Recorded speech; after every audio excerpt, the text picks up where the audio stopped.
Hello everyone. Welcome to a building project that's both challenging and exciting. A sturdy rectangular frame carefully hammered together. Holes are dug and concrete blocks are set in place. The completed wooden frame is then lifted onto these blocks, creating the footprint of the new structure. For protection against the elements, the frame is coated with a thick black sealant. Next, the vertical structure takes shape. Tall posts are secured to the foundation using metal brackets and a hand drill. More posts are added and bolted into place, rising up to define the building's height. Horizontal beams are then hoisted up and fixed atop the posts, connecting them to form the upper frame. The skeleton of the cabin is now complete. The roof requires precision. Rafters are marked with a chalk line and then perfectly shaped with a hand plane before being lifted into their final position, setting the angle of the roof. With the main frame and rafters in place, the walls are constructed plank by plank. Each board is fitted and secured, enclosing the space. Openings for a window and a door are carefully measured and sawn out from the newly formed walls. Finally, a simple door is constructed and hung, and the gable ends of the roof are filled in, bringing the small wooden shelter closer to completion.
The terracotta tiles were carefully stacked, creating a durable and traditional roof, protecting the small cabin from the rain. The next job was to build the door. On a pair of brackets, long planks were placed side by side to form the main plank. The frame was built around the edges, each plank being hammered firmly into place.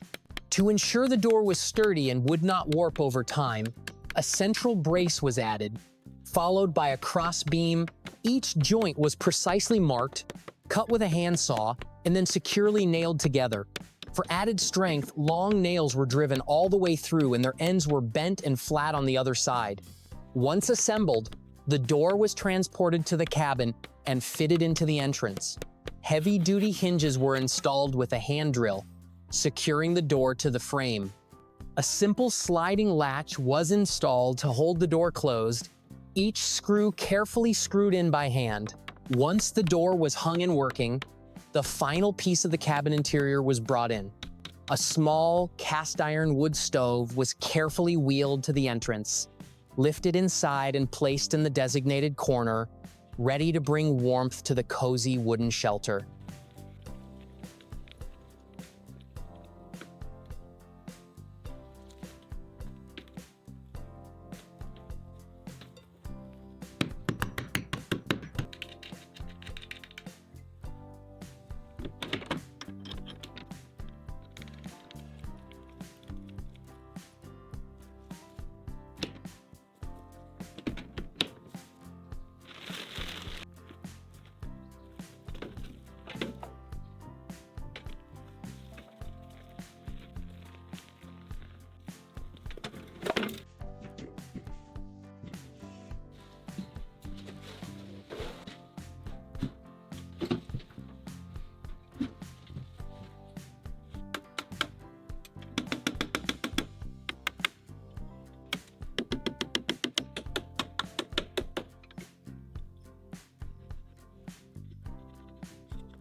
The finishing touches begin with the installation of a gutter system to harvest rainwater.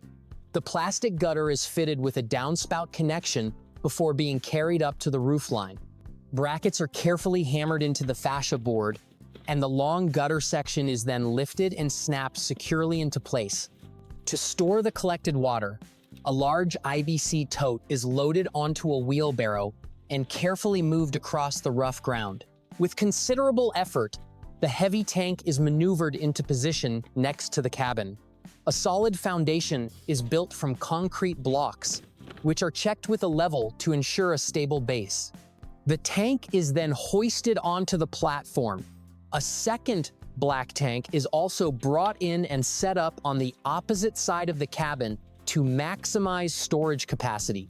With both tanks in place, downpipes are fitted to channel the water from the gutters directly into the storage containers. With the exterior now complete, the work moves inside.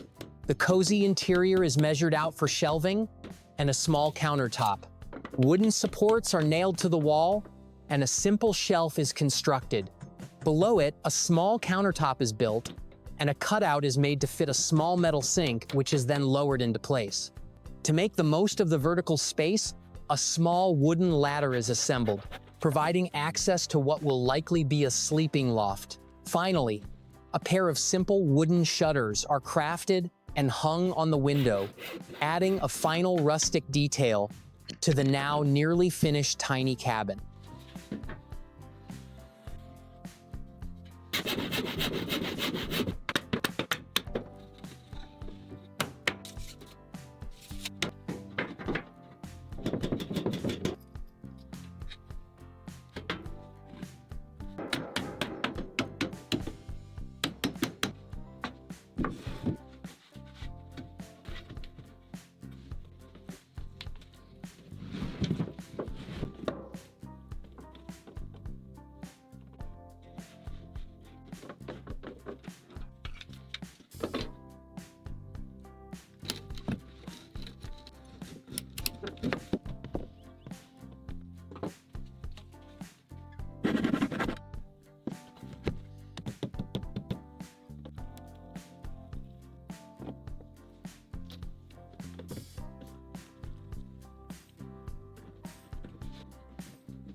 The plastic vent is disassembled, and its frame is used as a template to mark out an opening on the wooden wall.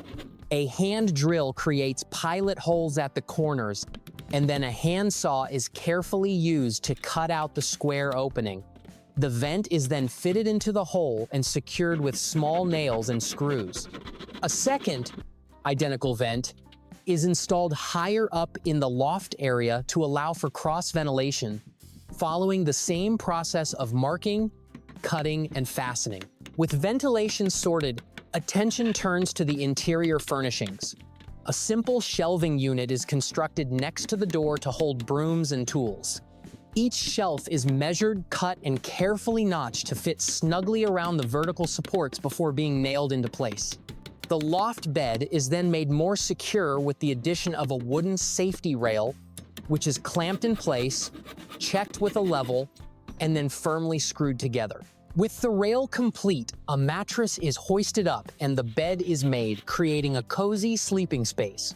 The cabin is then personalized with a few final touches.